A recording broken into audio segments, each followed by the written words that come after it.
Hey, it's Scott from San Marcos Makes. Today we are making fettuccine Alfredo. I will be honest with you. I do not like cheese. Therefore, I don't like this dish. But every once in a while, we have to make the dishes that other people like. This is one of those dishes for me. My wife and my daughter both love fettuccine Alfredo. Every time we go to Olive Garden, this is the dish that both of them are going to order. Yes, you can get the jar stuff, but if you make it from scratch, I'm told you will like it much more. This is a tough dish for me to make because I don't get to taste it. I don't get to see what needed, so I have to use them. But I am told this is the best fettuccine Alfredo. Olive Garden, when they do it, there's a very garlic forward, and they use two different types of cheese. They use Parmesan and they use Romano. And I guess that makes the difference. A lot of fettuccines only use Parmesan. So we're gonna use both, all fresh ingredients. Let's see how it's done. So let's talk ingredients real quick. Obviously the first thing you're gonna need, the most important thing is to get some fettuccine. Try to get good pasta. That's what you're looking for. If you can get bronze cut, that is gonna always be your best pasta. It doesn't have to be fresh. Dried is perfectly fine, but really what you want is bronze cut. You definitely want to get that pasta bowl in, but nothing different would need to be done. Follow the package instructions to cook it is all you're gonna need to do. So let's get the water bowl in so that we can definitely get this pasta rolling. All right, so the only other ingredients to this dish are pretty simple. You're gonna need about a tablespoon of garlic, somewhere around there, a couple cloves, all you need. A couple tablespoons of flour, 6 tablespoons of salted butter. Heavy whipping cream, about a cup and a half of milk, whole milk, and then you need a half a cup of each Parmesan and Romano. Get the fresh stuff. We're gonna grate it, and we're gonna need about a half a cup. The first thing we wanna do is prep the cheese. So we're gonna take your cheese, both the Parmesan and the Romano, and we're gonna grate it. You definitely do wanna grate it a little bit on the small size. So for me, I'm gonna use this whole, and we're gonna grate it. How in the world do y'all eat this stuff? It stinks so bad. I don't know. But let's go ahead and get it all grated. Remember, you need about a cup.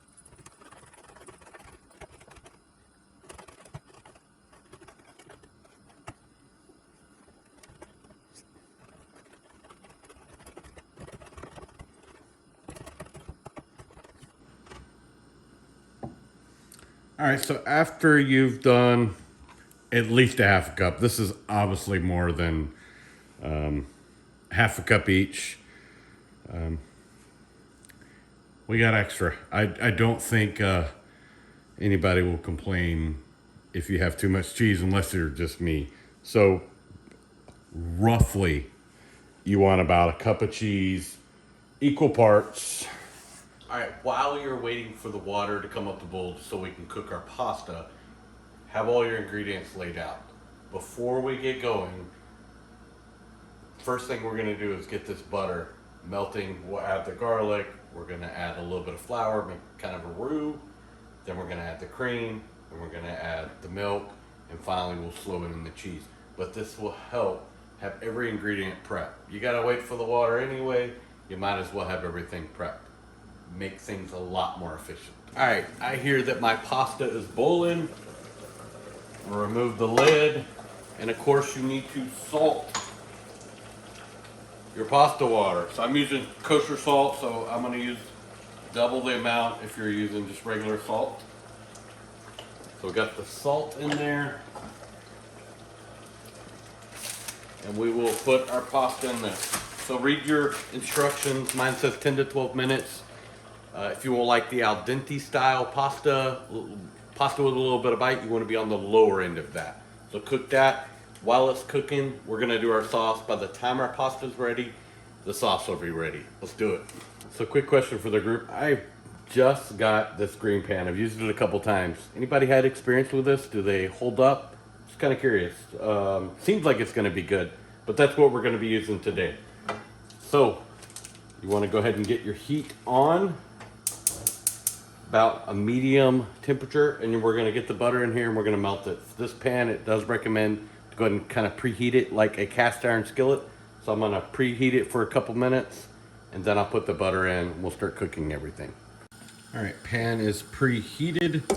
We'll let that butter melt before we throw in our garlic, and I probably could have chopped this up a little bit, kind of speed that up, but we want to get that butter all the way around the pan. Let that melt before we put the garlic in.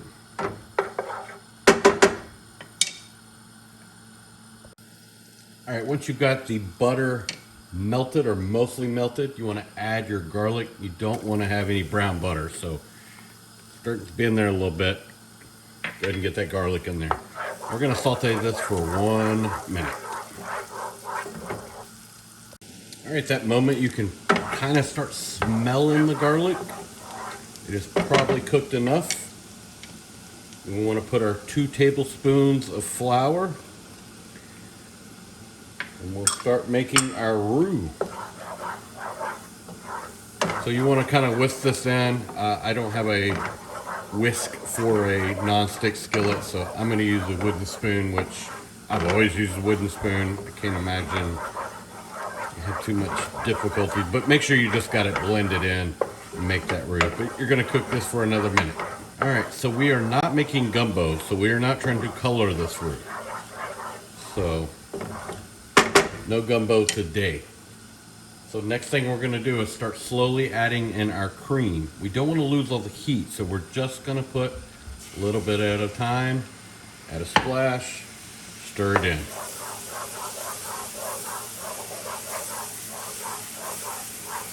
Keep doing this. Now you'll see it's starting to get a little dark, but the more milk and cream we put in there, the whiter it's going to get.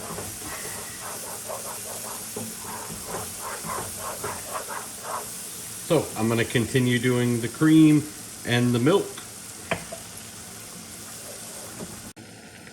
All right, last bit of the cream.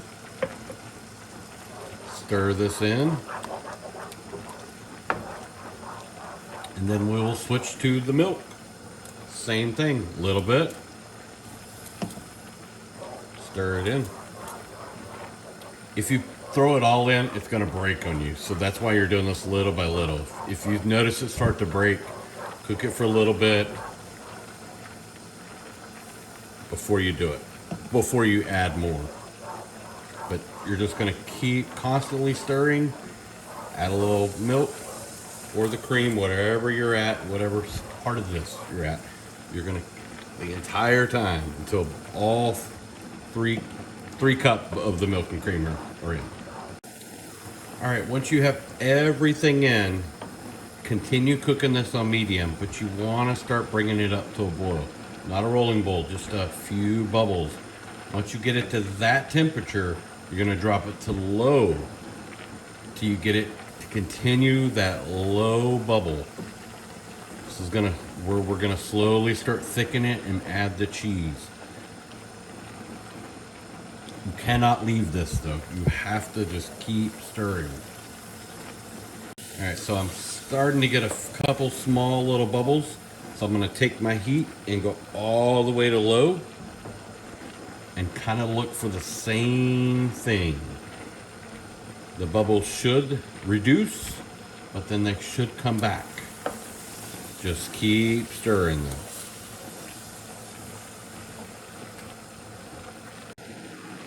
All right, so after we're on low and you get just a couple bubbles, we're ready to start adding the cheese. But right before you do it, you want to add a little bit of salt and you want to add a little bit of pepper. All on your preferences of how much salt, how much pepper you want to add. Generally you would want to taste this, but it ain't happening. I ain't tasting it. And right now, there's nobody around to taste it. So take my word for it on this one. A little bit of salt, a little pepper, I can't tell you how much. Your preference. But then we're going to start adding the cheese. So grab a little handful, sprinkle it in. Does not matter which one you're adding first. Mine are already kind of combined, but we want to mix this in. It's gonna look like that it melted immediately, but it's not. It takes a little bit to melt. Again though, you do not want the cheese maybe room temperature or a little below that. You don't want to cool the sauce off. So only add a little bit of cheese, stir. After it melts, then add more cheese. Just continue adding that cheese until it is all gone. Stirring it. Don't stop stirring it. But you want to go to all the cheeses in and all the cheeses melted. It's a food of love thing. I just don't love this dish. All right, very last bit of my cheese is going in. Stir this last little bit, but continue again. Stir, stir, stir, melt that cheese. All right, so last little bit. We want to start getting our pasta in here. I have found that it helps to get a little in here. Stir it around. Put the rest of it, stir it around. So that's what we'll do. Put about half. We're gonna stir it up.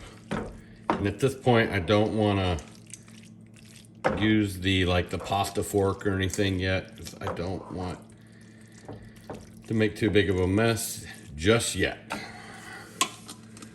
But keep doing this.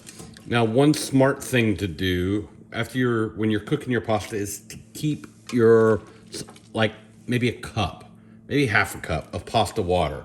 If this seems too thick for you, if you like a thinner sauce, easiest way to thin that out is with some pasta water.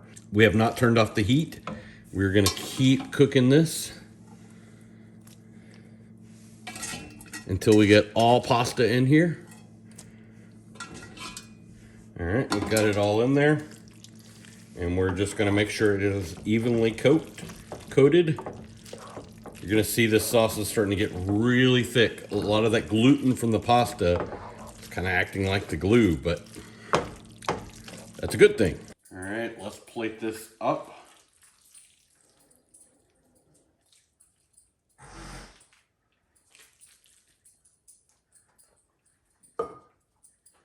And there you have it.